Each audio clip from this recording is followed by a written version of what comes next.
प्रतिमा ma'am के online class में आपका फिर से स्वागत है। देखिए उपन्यास कुछ छूट गया था किसी कारणवश, चलिए उसके आगे चलते हैं। विष्णु प्रभाकर मानवतावादी उपन्यासकार हैं। इनकी प्रमुख रचनाएं हैं।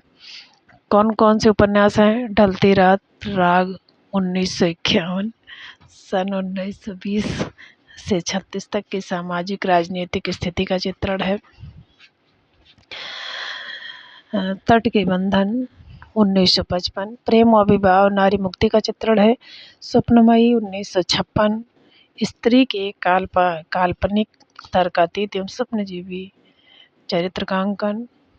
उसके बाद है कोई तो उपन्यास 1980, नैतिक रूढ़ियों बलात्कार के शिकार स्त्रियों की समस्या। फिर उसके बाद है अर्धनारीश्वर 1992, स्त्रियों के बलात्कार एवं यातना का चित्रण है। उसके बाद है संकल्प जो 1993 में लिखा गया। इसका वर्ण विषय है परित्यक्ता स्त्री के मनोभावों का अंकन। तो विष्णु प्रभाकर कैसे उपन्यासकार हैं? मानवतावादी उपन्यासकार। इनकी प्रमुख रचनाएं कौन कौन सी है? ढलती रात कब लिखा गया? 1951 में। कब से कब तक है? सन 1920 से 36 तक की सामाजिक राजनीतिक स्थिति का चित्रण है। तट के बंधन कब लिखा गया? 1955 में। इसका वर्ण विषय क्या है? प्रेम व विवाह एवं नारी मुक्ति का चित्रण है।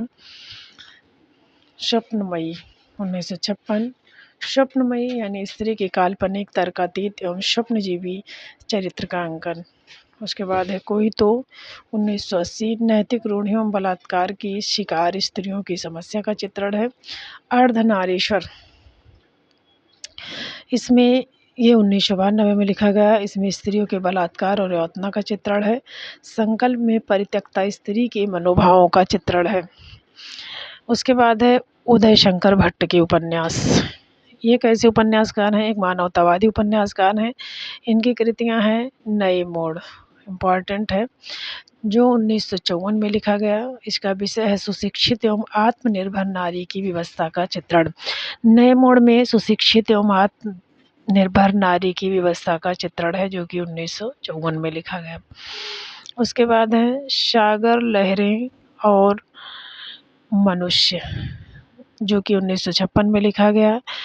किसके ऊपर लिखा गया है? यह मुंबई के बरसोवा मछुआरों की ज़िंदगी पर लिखा गया है, इम्पॉर्टेंट है। सागर लहरें और मनुष्य 1956 बम्बई के बरसोवा मछुआरों की ज़िंदगी का चित्रण है। फिर उसके बाद है लोक परलोक उपन्यास, जो कि लिखा गया 1958 में। और इसका वर्ण विषय क्या है? यह लोक परलोक, लोक से समझ लीजिए गांव, परलोक से समझ लीजिए नगर, यानी ग्रामीण जीवन पर आधुनिक सभ्यता के प्रभाव का चित्रण है। शेष अशेष 1960 में लिखा गया, जिसमें साधु सन्यासियों के जीवन का यथार्थ चित्रण है। उसके बाद है भगवती चरण वर्मा, कैसे उपन्यासकार हैं? व्यक्तित्ववादी एवं नियतवादी उपन्यासकार हैं। इनकी प्रमुख कृतियां हैं ये बेरी IMP, ये बहुत इम्पॉर्टेंट उपन्यासकार हैं भगवती चरण वर्मा। इनके सारे उपन्यासकार इम्पॉर्टेंट हैं, जिसमें मुख्य रूप से पतन, चित्रलेखा, टेढ़े मेढ़े रास्ते, आखिरी दांव, भूले बिसरे चित्र, सच्ची सीधी बात, ये इतने ज़्यादा इम्पॉर्टेंट हैं। पतन 1927 में लिखा गया। इसका वर्ण विषय अपराध एवं बलात्कार प्रधान ऐतिहासिक उपन्यास है। चित्रलेखा 1934 में लिखा गया। इसका वर्ण विषय है पाप पूर्ण के नैतिक प्रश्न का चित्रण इसमें किया गया है। चित्रलेखा में 3 वर्ष 1936 में लिखा गया और 3 वर्ष में प्रेम का विवाह में परिणित हो जाना, इस समस्या का चित्रण किया गया है। टेढ़े मेढ़े रास्ते 1946, इसमें गांधीवाद, साम्यवाद, आतंकवाद का टेढ़े मेढ़े के रूप में चित्रण किया गया है। टेढ़े मेढ़े रास्ते के रूप में। आखिरी दांव कब लिखा गया? 1950 में लिखा गया, जिसका वर्ण विषय है एक जुआरी की असफल प्रेम कथा। अपने खिलौने 1957 में लिखा गया। जो कि दिल्ली के मॉडर्न सोसाइटी पर तीखा व्यंग्य किया गया है। भूले बिसरे चित्र, जो कि बहुत इम्पोर्टेंट है, 1959 में लिखा गया। इसमें 3 पीढ़ियों के जीवन मूल्य में परिवर्तन की कथा का चित्रण किया गया है। वह फिर नहीं आई, 1960, आधुनिक जीवन की विषमता के बीच गहन जिज्ञासा का चित्रण है। सामर्थ्य और सीमा, 1962 में लिखा गया। प्रकृति के समक्ष मनुष्य की असहायता का चित्रण है। थके पाँव, 1963 में लिखा गया। रेखा, 1964, इसमें नारी के गहन अंतर्द्वंद का चित्रण है। सीधी सच्ची सीधी बात उपन्यास, जो कि 1968 में लिखा गया। इसमें 1938 से 48 तक के राष्ट्रवादी नेताओं की दृष्टि का मूल्यांकन किया गया है। सबही नचावत राम गोसाई, इम्पोर्टेंट है, 19 जो कि 1970 में लिखा गया है। इसमें सन 1919 से 1965 तक के इतिहास का चित्रण है। प्रश्न और मरीचिका, 1973 में लिखा गया। व्यक्ति के मन में विघटित मानव मूल्य का प्रश्न एवं शासन की मरीचिका का चित्रण है। भगवती चरण वर्मा कृत चित्रलेखा पर फ्रेंच उपन्यासकार अनातोले के उपन्यास थाया का प्रभाव है। पूछा जाए कि जो भगवती चरण वर्मा ने चित्रलेखा नामक उपन्यास लिखा, उस पर किस उपन्यासकार की छाया का प्रभाव है, तो उस पर फ्रेंच उपन्यासकार थे अनातोले थाया, उनका उपन्यास था थाया, उसी का प्रभाव है। उपेंद्र नाथ अस्क बेरिया MP हैं। उपेंद्र नाथ को मध्यम वर्ग का चितेरा उपन्यास कहा जाता है। उपेंद्र नाथ को क्या कहा जाता है? मध्यम वर्ग का चितेरा। इनकी प्रमुख रचनाएं हैं सितारों के खेल, 1940, गिरती दीवारें बहुत इंपॉर्टेंट है, 1947 में, गर्मराख इंपॉर्टेंट है, 1957 में, बड़ी बड़ी आंखें 55, पत्थर अलपत्थर 1957, शहर में घूमता आईना 1963, एक रात का नरक, एक नन्ही कंदील का एक अंश 1968, एक नन्ही कंदील 69, बांधो न ठाव इस पठाव बंधु 1974 में लिखा गया।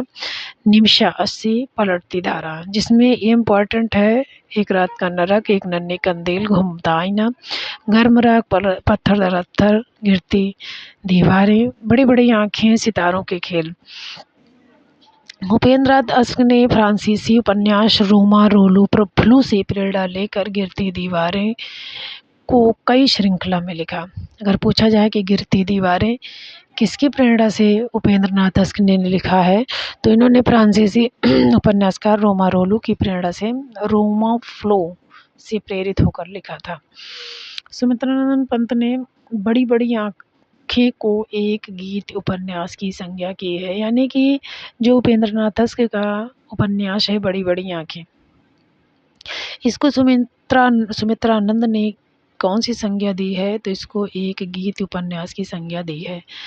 लक्ष्मी नारायण लाल वेरी IMP उपन्यास, बहुत इम्पोर्टेंट उपन्यासकार हैं। इनका पहला उपन्यास है ये व्यक्तिवादी। इन्होंने व्यक्तियों की समस्याओं के बारे में लिखा, यानी व्यक्तियों के बारे में लिखा है, इसलिए इन्हें व्यक्तिवादी उपन्यास कहा जाता है। धरती, इनका पहला उपन्यास है धरती की आंखें, 1951। दूसरा है बया का घोंसला और सांप, 1953 में लिखा गया।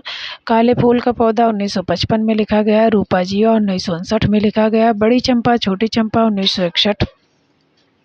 मन वृंदावन 1966। प्रेम अपवित्र नदी है 1972। बड़के भैया 73। हरा समंदर गोपी चंदर 1974 में लिखा गया। बसंत की प्रतीक्षा 1975 में लिखा गया। देवीना 76। पुरुषोत्तम 83। गली अनारकली 1985 में लिखा गया। कनॉट पैलेस 1986, जिसमें बहुत इम्पोर्टेंट है कनॉट पैलेस, हरा समंदर गोपी चंदर, धरती की आंखें, बया का घोंसला, काले फूल का पौधा, रूपा जीवा, बड़ी चंपा छोटी चंपा, प्रेम अपवित्र नदी, मन वृंदावन, ये बहुत इम्पोर्टेंट उपन्यासकार हैं। वृंदालाल वर्मा को हिंदी में सर वाल्टर स्कॉट की उपाधि दी जाती है, यानी वृंदालाल वर्मा को हिंदी में किसकी उपाधि दी गई है, तो सर वाल्टर स्कॉट की। वृंदालाल वर्मा के प्रारंभिक उपन्यास संगम है, जो कि 1927 में लिखा गया। दूसरा प्रत्यागत है, जो 1927 में लिखा गया। लगन 1928 में लिखा गया। कुंडली चक्र, और पांचवा है प्रेम की भेद, सामाजिक यथार्थ की अभिव्यक्ति। प्रेम की भेद में वे सामाजिक यथार्थ की अभिव्यक्ति करते हैं। वृंदालाल वर्मा बहुत इम्पोर्टेंट उपन्यासकार हैं। इनका इनका ऐतिहासिक उपन्यास बुंदेलखंड के जो मुस्लिम शासनकाल की पृष्ठभूमि पर लिखा गया है।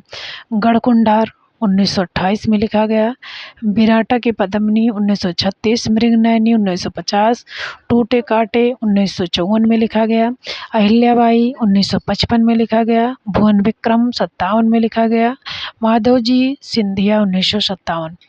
झांसी की रानी, झांसी की रानी बहुत इम्पॉर्टेंट है, जो कि 1946 में लिखा गया। कचनार 1948, रामगढ़ की रानी 1961, महारानी दुर्गावती 1964, कीचड़ और कमल 1964, सोतियाग 1966, देवगढ़ की मुस्कान, जिसमें देवगढ़ की मुस्कान 1973 में लिखा गया है, जिसमें गढ़कुंडार, विराटा की पद्मिनी, मृगनयनी, अहिल्याबाई, माधवराव सिंधिया, झांसी की रानी, कचनार, महारानी दुर्गावती, ये बहुत इम्पॉर्टेंट उपन्यास हैं। राहुल सांकृत्यायन के प्रमुख औपन्यासिक कृतियाँ निम्नलिखित हैं। कौन कौन से हैं? जीने के लिए, इसका बड़ा विषय भी है। जीने के लिए 1940 में लिखा गया, सिंह सेनापति 1942 में लिखा गया, जय योद्धे 1944 में, मधुर स्वप्न 1950, विस्मृत्याति 1954, जिसमें जय योद्धे, सिंह सेनापति, जीने के लिए, ये तीन ज़्यादा इम्पॉर्टेंट है। राहुल सांकृत्यायन की औपन्यासिक कृतियाँ कौन कौन सी हैं? तो जीने के लिए 1940, जीने के लिए का बड़ा विषय क्या है? भारत के विक्षुब्ध सामाजिक एवं राजनीतिक स्थिति का चित्रण है इसमें। सिंह सेनापति में, जो कि 1942 में लिखा गया, इसमें वैशाली एवं तक्षशिला के गणराज्यों की कथा है। जय योद्धे 1944, यमुना, सतलज और हिमालय के बीच स्थित योद्धे राज्य के अवसान का चित्रण है। मधुर स्वप्न 1950 में लिखा गया, इसका वर्ण विषय मध्य एशिया में आविर्भूत मस्जिद के अनुयायी अंदर जगर के जीवन दर्शन का चित्रण है। विस्मृत्यात्रि 1954, इसका वर्ण विषय है बौद्ध यात्री नरेंद्र यश की जीवन यात्रा पर आधारित है। राहुल सांकृत्यायन कृत जीने के लिए हिंदी का पहला खुला राजनीतिक उपन्यास है। सन 1961 में प्रकाशित राहुल कृत दियोदास उपन्यास में आर्यों के उन्मुक्त कुंठा रहित जीवन का चित्रण किया गया है। आचार्य चतुर्सेन शास्त्री की प्रमुख कृतियाँ निम्नांकित हैं, ये भी बहुत इम्पोर्टेंट है। वैशाली की नगर वधू 1949 में लिखा गया, रक्त की प्यास 51, आलमगीर 1954 में लिखा गया, वहम रक्षामा 1955 में लिखा गया, सोमनाथ 1955 में लिखा गया, गोली 1956 में लिखा गया, सोना और खून 1960। वैशाली की नगर वधू 1949, इसका वर्ण विषय क्या है? वैशाली बुद्धकालीन सांस्कृतिक एवं राजनीतिक टकराहट का चित्रण किया गया है इसमें। रक्त की प्यास 1951 में किया गया, आलमगीर 1954, वहम रक्षामा, इसमें ये 1955 में लिखा गया। आर्य अनार्य, इनका वर्ण विषय है आर्य अनार्य, देवदानव आदि संस्कृतियों के संघर्ष एवं समन्वय की कथा है। सोमनाथ 1955 में लिखा गया, इसका वर्ण विषय है शिवोपासना के विकास एवं राजपूतों की मानसिकता का चित्रण इसमें किया गया है। गोली 1956 में किया गया है, इस देशी रियासतों के शासकों की घृणित विलासिता का चित्रण है। सोना और खून 1960 में लिखा गया। रांगेर आँखों की प्रथम रचना 1946 में घरौंदा शीर्षक से प्रकाशित है। यह परिसर विश्वविद्यालय जीवन पर लिखा गया हिंदी का प्रथम उपन्यास है। अगर पूछा जाए कि रांगेर राघव की प्रथम रचना यानी प्रथम हिंदी का उपन्यास कौन सा है, तो घरौंदा है। कब लिखा गया? 1946 में लिखा गया। किस पर आधारित है? परिसर यानी विश्वविद्यालय के परिसर जीवन पर लिखा गया है। रांगेर राघव ने 3 कोटि की उपन्यासों की रचना की है। एक तो जीवनी परक उपन्यास, दूसरा ग्रामीण एवं नगरीय उपन्यास। अब आज की प्रश्नोत्तरी यहीं तक, उसके बाद फिर मिलेंगे। धन्यवाद।